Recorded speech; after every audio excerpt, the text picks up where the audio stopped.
Our next speaker is John, and he'll speak for 10 minutes. Hopefully, yeah. Hi.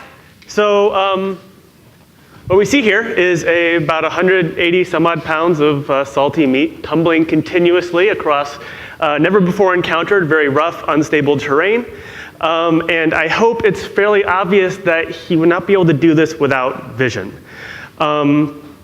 As we move through the world, sort of the need to sort of nail down specific aspects of the environment, sort of just in time for us to move over them, is sort of a big part of how we move through the world.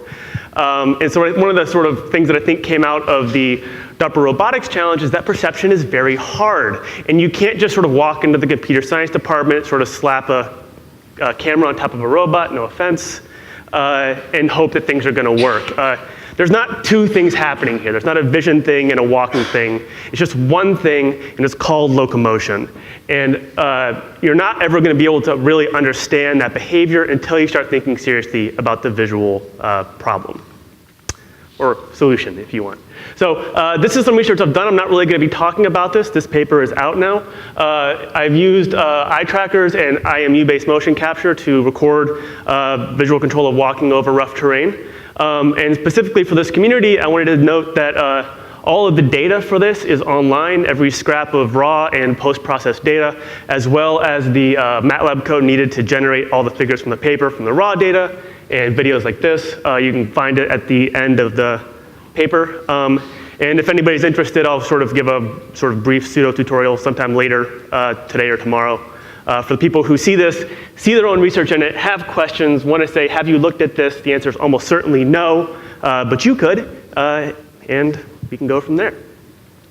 So this is sort of a slight upgrade on the system. So I'm now using a Pupil Labs mobile eye tracker, which has quadruple the frame rate, 120 hertz, and has two eyes. So this friendly skeleton monster has two lasers come out of his head, so that's double the lasers, which is double the research. And notably, a much better scene camera and a much higher frame rate. Yeah? Does the subject know their eyes are being tracked? Yeah. So I try not to put people in front of them while that's happening. One of the things that happened, so this is not truly synchronized yet. It's just sort of a dummy. But with the better camera and the better eye tracker, I want to start asking more serious questions about the actual visual information that's being used in this environment. And specifically, I'm going to be looking at optic flow. So traditionally, so optic flow refers to the patterns of motion that hit your retina as you move through the world. So the world is stable, we are not. So as we move, there's motion on the back of our eyes. And there's been a lot of research into how those patterns of motion contribute to our ability to move through the world. And specifically, people have focused a lot on the idea of this focus of expansion. So as you move through the world, things kind of seem to expand outward from a central point. And there's been a ton of research on how that feature of flow field is used to control things like heading. And if you Google visual control of locomotion, that's mostly what you'll find, is pictures that look like this and ideas of using that to control heading. However, despite 50 plus years of research on this topic, no one's ever actually gone out and looked at this in the real world, so that's what I'm going to do. So images from Pupil Labs eye tracker, which I then ran through some optic flow estimation algorithms, specifically FlowNet, which is a deep learning something thing that basically records visual motion at each pixel of the recorded videos. So I want to look at this sort of idea of the focus of expansion. So I need to find a way to track that. So we can see here in this sort of flow field, it's just one frame from that video. You can see there's sort of a point here where everything seems to be emanating outwards. So that's kind of a repeller node that's kind of hard to track. So let's invert that flow field, multiply it by -1, then set a grid of particles to drift on the inverted flow field. And then if you keep track of the path of those particles, you can note where they all wind up, and that's your focus of expansion. We can also see how the paths of those particles kind of deform around the 3D structure of the scene, caused by differential motion and structure, parallax, things like that. I'll talk a little bit more about that later. So if we apply that analysis to every single frame of the eye tracker, a couple things pop out. So first of all, that idea of a stable focus of expansion that we can use to control heading is clearly not a good description of reality. This is being played at 1/10 speed, and you can see periodically the FOE comes zipping through the screen at 500 to 1,000 degrees per second. So already that sort of traditional story of how we use this FOE to control heading simply can't be true. And sort of some of those sort of more traditional stories of that visual control of locomotion are going to need to be revisited. Now this is optic flow experience in a head-centered reference frame, right? So this is a camera on the person's head. That's not actually what's hitting our eyes. So we can start asking the questions of what's the difference between this head-centered optic flow and the retinal optic flow. And again, sort of traditionally, the idea has always been that, based on that old story, if this sort of the useful information is this stable FOE in a head-centered reference frame, then every time we move our eyes, we're going to be corrupting that sort of useful, stable signal. And there's been a lot of research looking at how humans can recover head-centered flow from this kind of corrupted retinal flow. And there is research literature that says that there are areas of our motion-sensitive areas of our visual cortex that respond to head-centered flow and not retinal flow. So we're sensitive to these things. But sort of the traditional story is that we need to recover this head-centered flow from these sort of corrupted retinal flow fields. So to get those questions, take every frame from the eye tracker and align it to the point of fixation, which gives you sort of image motion and just image in this sort of retinal reference frame. So this is all relative to the fovea, which is that central sort of high acuity area in the middle of your eye. And you can see it sort of stabilizes and you sort of get different patterns of motion in that retinal reference frame. So then if you run that same analysis, we can see something interesting kind of popping out. So FOE is sort of moving in this sort of really rapid trajectories to this head-centered flow field.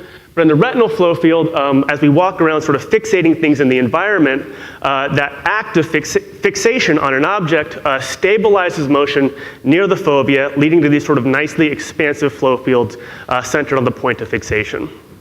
So contrary to sort of that traditional literature, eye movements during locomotion don't complicate retinal flow, they simplify it.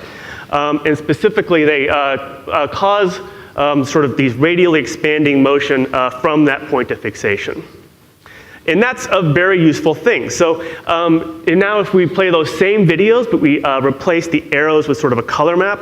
So every pixel was a vector, and you map the motion direction onto hue and the magnitude onto saturation. We can see the differences, some interesting things popping out of that representation. So specifically, if we pull some frames, these are sort of matched frames from those videos. And you can see in the head-centered optic flow field, there's sort of this global motion kind of in this upward and to the right direction. But if you subtract the retinal velocity from that, we can see kind of these ghostly shapes of rocks kind of popping out of those flow fields. Now it's important to note, there is no RGB information in this image. This is all purely just variations in the pattern of motion that's hitting the camera with the retinal velocity subtracted. And so the structure that we're seeing here is structure from motion. Specifically, this sort of transition from this darker blue to the lighter blue is motion in this direction, but with a change in magnitude, which is caused by parallax, right? So if you hold your thumb in front of your head, move it back and forth, your thumb moves a lot, things that are farther move slower. That's called parallax. That's a structure from motion cue. So these retinal stabilizations help us to sort of uncover those kind of structure cues from optic flow. Similarly, you can see these sort of long straight lines here show more deformation once you have that retinal stabilization. So what do we say then about all this traditional literature, right? So Gibson, sort of the guy who was talking about this stuff back in the 50s, was he wrong about everything? And the answer is really no. I mean, so people, so the idea here is that there is information in those patterns of global optic flow that's useful to control heading, or useful to control movement through the world. And although I think that traditional story of the stable FOE is wrong, there is a lot of information that's still encoded even in this head-centered frame. So this is walking over flat ground, and we can see that despite the complex motion, there is some relationship between the pattern of motion in the head center frame and the 6th degree of freedom motion of the head. There has to be, right? I mean, it's just optics. Your head is moving through the world, and you're going to get these patterns of motion that will encode useful things about your movement through the world. And again, just some simple sort of first pass measurements. The magnitude of that flow sort of pulses up and down with the phase of the gait cycle. The lines here are footfalls.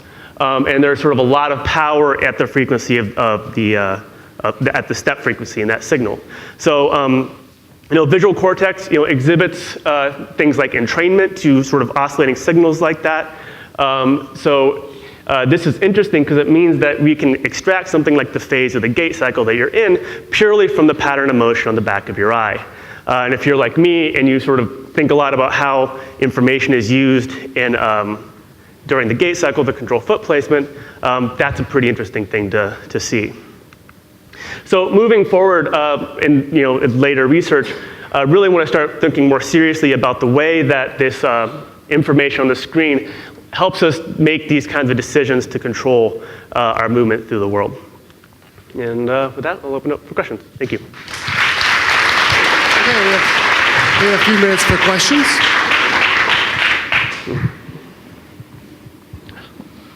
So I think it was just recently that you did Ask Me Anything on Reddit, and it was I think last month, and somebody asked what do we know about those moments that there's like tripping or slipping?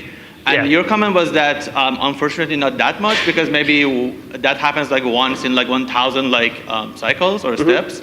I was wondering if there is, because when I think about this approach, I think it's like a great opportunity to understand what happens in real environment when things fail, as opposed to what all the work that we are doing in the lab to create like perturbations.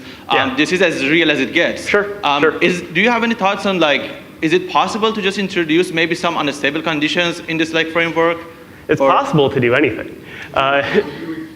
So he's asking about more detailed information you can ask about that. So when people slip and stumble, can we try to figure out what's happening in a more real world environment? And the answer is yeah. I mean, that information is there. That's one of the reasons why I shared all the data from those studies, is because I asked a pretty blunt hammer of a question about them because I had to publish something. And it's all sort of, let's look at all the data together and see how it correlates. But those more specific questions about what's happening moment to moment, those are the kind of questions you want to ask going forward. And yeah, I mean, the real world is not the lab, so it's kind of exciting to look at sort of how some of the predictions play out. I will say that a lot of predictions do hold in the real world, but you often wind up discovering things that you weren't necessarily looking for. Yeah, stuff Okay, from the we'll future. do Andy and then Noah.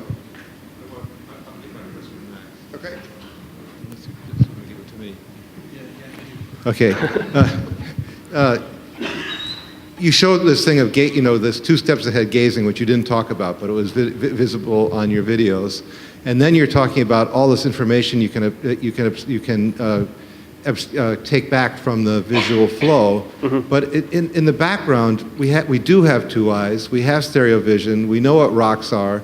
And so if you have a good map of the 3D reconstruction of the environment in front of you, it seems like, it just sounds to me like you're talking about the kinds of things fruit flies would do, not the kinds of things a human being would do, because we already know what the ground looks like, and we know so much about it, all kinds of other ways. Why are these little cues about distance from the optic flow useful? So Zach, there's, can you just repeat the question? Andy wants to know why we would use optic flow at all, considering that we have 2 eyes and we know what rocks are. And the answer is that we know empirically that we are very sensitive to these pieces of information. There's areas of our cortex that respond to these things. We're very good at estimating these things. Also, stereo information is good, and I do have this little stereo camera that I'm going to use eventually to get that kind of information. But it's not very good past a certain distance. Looking at images like this is kind of hard to extract the kinds of things that we want, but structure from motion cues are actually very powerful tools that we know that humans are very sensitive to and that we do use to recover information about structure. So one thing that humans are very good at is sort of just being greedy and being sort of getting as much information, combining information from a bunch of noisy estimates to get a much better estimate. So moving forward, asking questions about how do we figure out where to put our feet in these environments, you want to kind of look at all the sources of information that we know humans are sensitive to and ask exactly those questions. Which of those things are we actually using? And I think that these kind of data are the kind of things that you can use to start uncovering the roles of these different pieces of information for different types of tasks. Okay, This Noah? guy's had his hand up for a while. So we'll do Noah and then you. Really remarkable work. Thank you. Optic flow can be quite sensitive to small changes in the camera motion, and it's mounted to a person. The person's head might not be moving exactly the same way. In fact, for example, I noticed the bottom half of the screen, if you ignore what's going on above about a third of the way up, looks really stable. Yeah. And up above it doing sort of random things. And I wonder if those random things are meaningful or if they're actually just artifacts of the fact that you've got discrete images of a slightly vibrating camera. Yeah. Right? Yeah, there's so other work that's going on in the lab I'm in right now is looking at exactly those things like differences between upper and lower visual field, different retinotopic coordinates, and the variations in the kind of noise and sort of general statistics of flow from those different sort of areas. And there are some very interesting differences there, which we're sort of coupling to the literature on the electrophysiology and neuroscience of areas like MT and other things like that. Yeah, I mean, I think there's different information at different areas of the sort of visual field. Now, with the questions about noise, I did as much as I can to kind of crank things down and keep things as stable as possible. But there are those effects of noise are definitely in there. I couldn't have done this with my older eye tracker; it just wasn't accurate enough.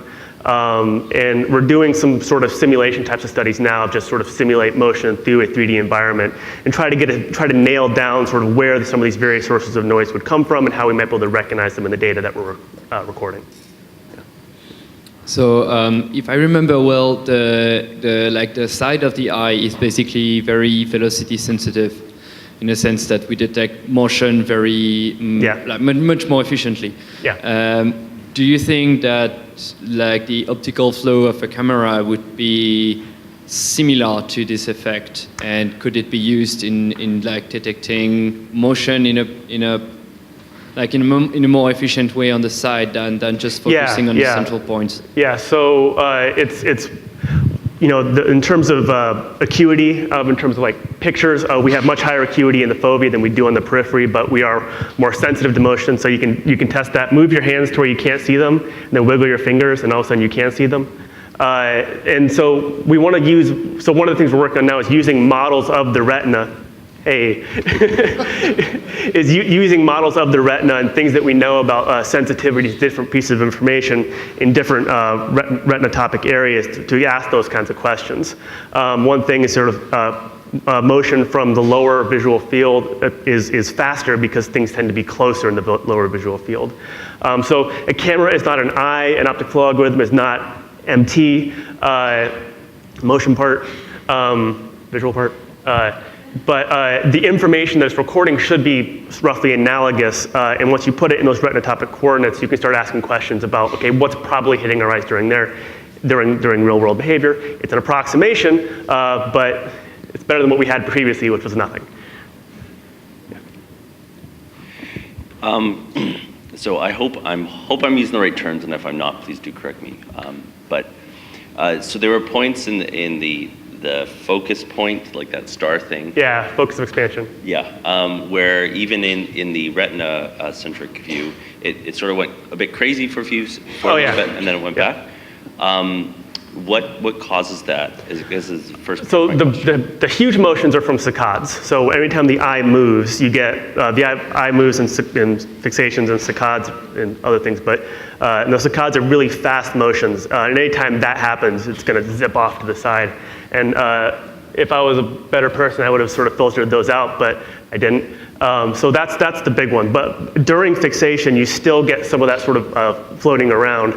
And I think that goes back to, there's a couple things. Part of it is sort of what Noah was talking about. There's noise in the system that's going to cause those kind of, you might expect that it would always be sort of attached to the point of fixation, but it's not.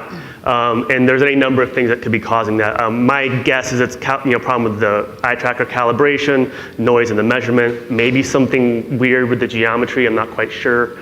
But that's kind of where we want to do those kinds of sort of simulation studies to say, okay, given different types of movements, given different types of environments, given different types of noise, what could be causing the kinds of things that we see in those videos? All right, thanks. Is there more? Question over here. Yeah, so I would think that the focus of expansion would lie somewhere on the velocity vector of your head. Meaning that when you have a forward velocity... You in about 50 years of neuroscientist, yeah. yeah, so I would think that it lies somewhere on the horizon. Yeah. That you were observing that it was lying on the ground. Yeah, so if you go read any paper you want to read about the focus of expansion, that's what they'll tell you, is that it lives off on the horizon. And I just came up from a vision conference, and I think that idea comes from the belief that when we're moving, we're mostly translating, and so that's going to be the thing that dominates that flow field. What I'm seeing empirically is that those sort of small movements of the head during locomotion sort of cause much larger excursions of that focus of expansion than were predicted previously. I think it's because our head follows a fairly complicated trajectory during locomotion, and so it's particularly in those flat ground videos, you kind of see the focus of expansion doing some sort of exaggerated version of what the head is doing. I don't have that data coupled to the motion capture data yet, but that's the kind of question, sort of understanding how those variations in head movement cause those excursions of the focus of expansion, and why the traditional predictions about it have been so, get that so wrong. Okay, we're going to do one more question, and then the rest of it will be offline.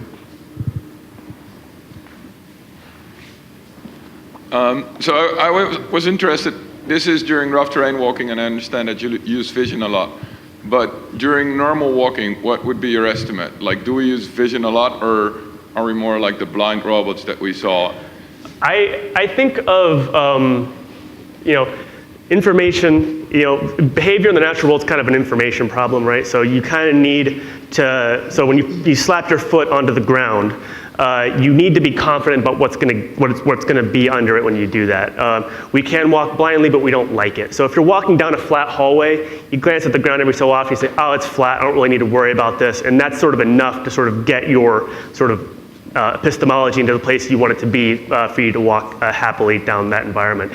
Rocky terrain, there's a lot going on, our information is bad and noisy, so it's a much more arduous process to sort of get our sort of level of certainty down to the place that it needs to be for us to be confident, sort of committing ourselves to a step. The paper kind of goes into how those behaviors vary across different terrains and what is different per terrain and what's the same. But I think it winds up being sort of an epistemology question of how confident are you about what's going to be in the place that you put your foot before you get there, and that equation is going to change in different types of environments. So it's about how hard it is to generate an estimate about where you are. Flat ground, I think we can be more or less blind robots. Rocky terrains, we really want to know what's going to be there before we put our foot down. So robust trajectories are great, but we want to predict. Great, thank you, John. In the interest of lunch, we're going to keep things going. A little bit of housekeeping. We have two